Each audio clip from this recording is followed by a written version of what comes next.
Timnas Indonesia baru saja melewati satu fase yang pahit, gagal di 2026. Harapan besar runtuh di tengah jalan. Dan di titik inilah, perubahan besar justru dimulai. Pelatih baru Timnas Indonesia, John Hartman, datang bukan membawa janji manis. Ia datang dengan satu pernyataan yang sangat tegas. Kalau ingin bersaing di panggung dunia, kita butuh pemain tier 1 dan tier 2. Pemain yang bermain di 5 liga top dunia. Ya, bukan basa-basi, bukan pula gimmick konferensi pers. Ini adalah arah kebijakan. Artinya jelas, Timnas Indonesia tidak bisa lagi berjalan setengah-setengah. Tidak cukup hanya bermodal semangat, tidak cukup hanya mengandalkan potensi. Kalau mau naik level, standarnya harus Eropa.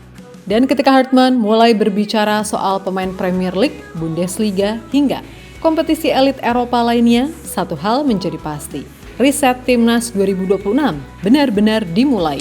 Dan kalau rencana ini berhasil, kalau pemain-pemain diaspora top tier itu benar-benar masuk, starting 11 Timnas Indonesia bisa berubah jadi sesuatu yang ngeri. Siapakah yang dimaksud dan bagaimanakah perubahan starting Timnas Indonesia nanti? Mari kita ulas selengkapnya di video ini.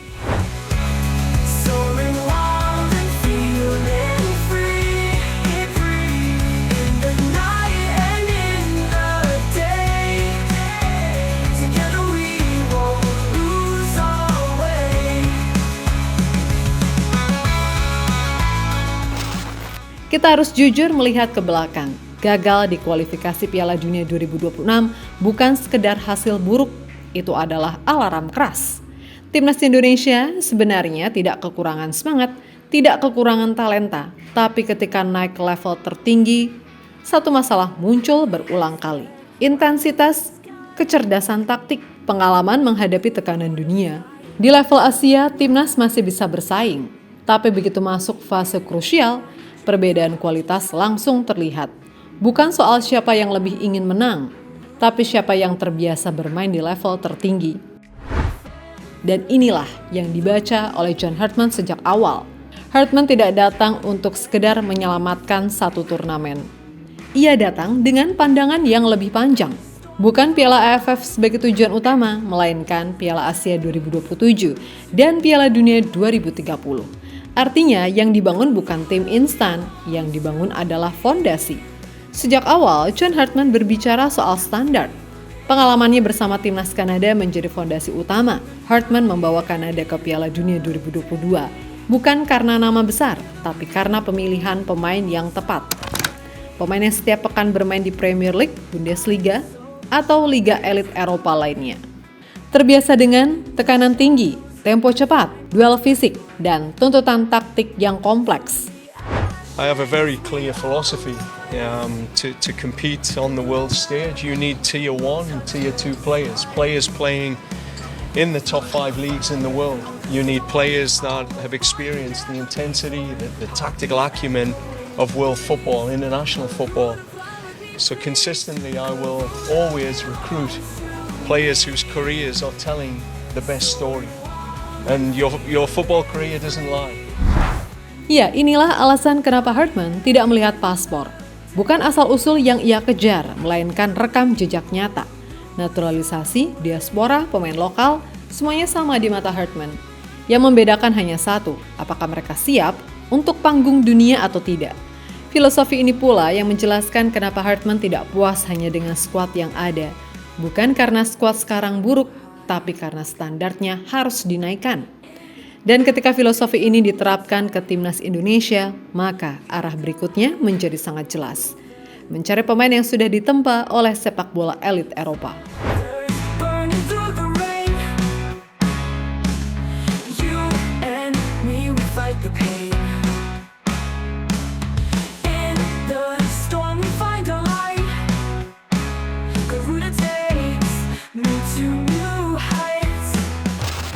Apa yang membedakan rencana besar dengan sekedar wacana? Adalah aksi nyata. Dan disinilah langkah John Hartman mulai terasa berbeda. Tanpa menunggu waktu lama, Hartman mengkonfirmasi ia akan bertolak langsung ke Eropa pada akhir Januari atau awal Februari ini. Agenda Hartman di Eropa sangat jelas. Pertama, ia ingin menemui langsung pemain inti diaspora Timnas Indonesia. Bukan hanya ngobrol soal taktik, melainkan mendengarkan perspektif mereka secara personal. Tentang motivasi bermain untuk Indonesia, kondisi latihan di klub, tekanan yang mereka hadapi setiap pekan, dan apa yang mereka harapkan dari proyek timnas ke depan. Hartman percaya, fondasi tim besar selalu dimulai dari kepercayaan dan komunikasi. Namun misinya tidak berhenti di situ. Di saat yang sama, Hartman juga akan memantau pemain-pemain diaspora lain yang selama ini belum tersentuh timnas Indonesia. Pemain muda, pemain yang berkarir di liga elit, pemain yang secara kualitas siap naik level internasional. Inilah yang membuat rencana ini berbeda. Hartman tidak menunggu pemain datang sendiri. Ia mendatangi mereka. Lebih dari itu, sebelum terbang ke Eropa pun Hartman sudah melakukan komunikasi dengan lebih dari 60 pemain sejak akhir 2025. Mulai dari pesan langsung hingga percakapan panjang dengan kapten dan pemain senior. Artinya, riset timnas ini bukan dimulai di lapangan latihan, melainkan di ruang komunikasi dan kepercayaan. Dan dari sinilah, nama-nama besar calon pemain diaspora mulai muncul ke permukaan.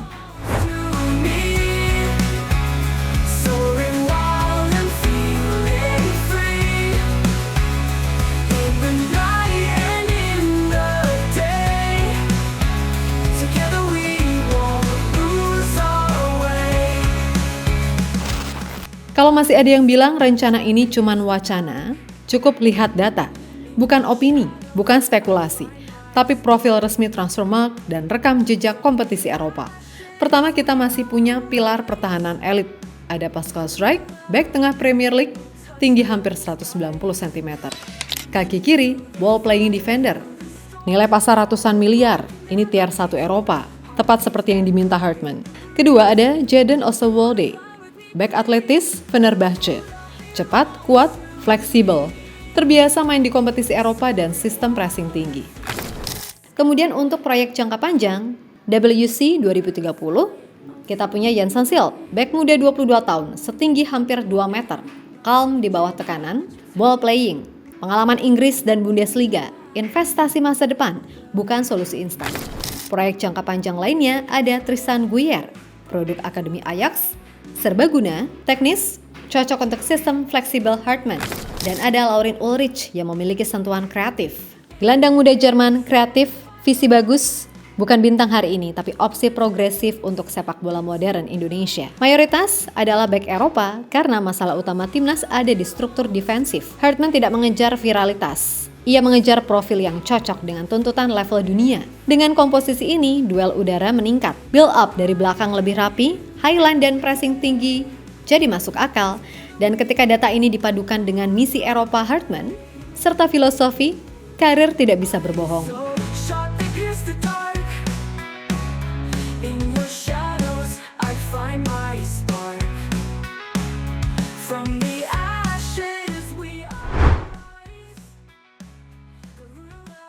Sekarang kita masuk ke pertanyaan paling penting. Seperti apa wajah timnas Indonesia jika riset ini benar-benar dijalankan?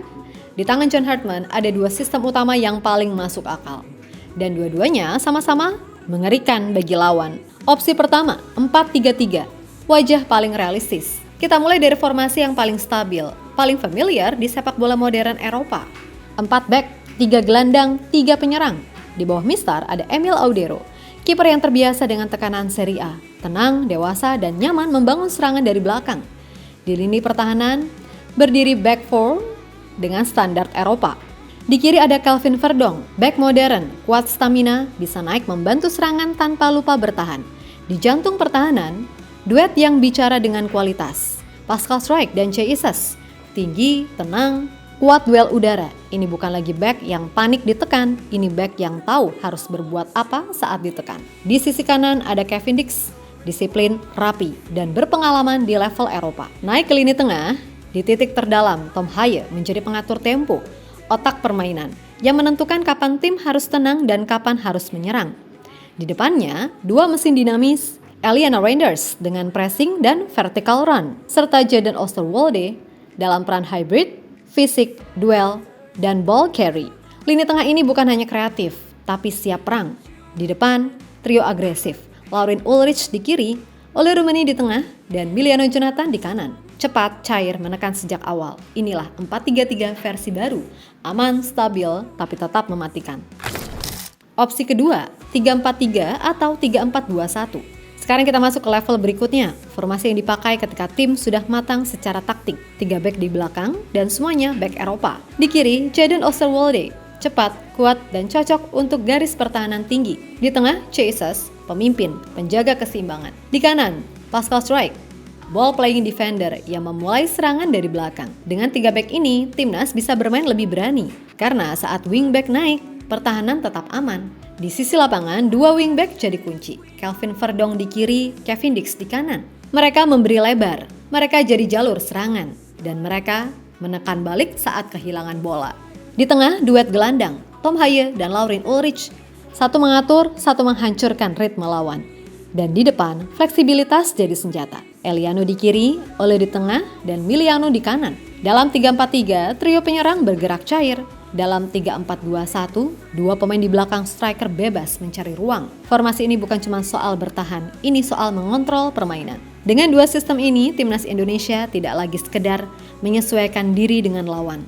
Indonesia mulai memaksa lawan menyesuaikan diri. Dan kalau semua ini terwujud, timnas Indonesia adalah ancaman nyata.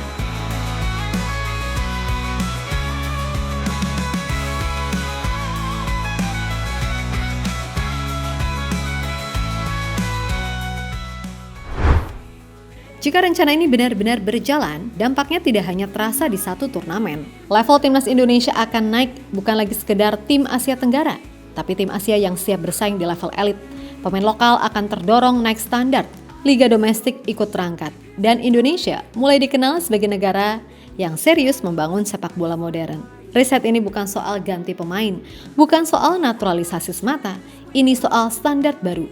Dan di tangan John Hartman, arahnya jelas, ke Eropa, ke level dunia. Sekarang pertanyaannya, kalau starting 11 seperti ini benar-benar terwujud, apakah timnas Indonesia masih pantas diremehkan? Riset timnas sudah dimulai dan kali ini Indonesia datang bukan untuk numpang lewat.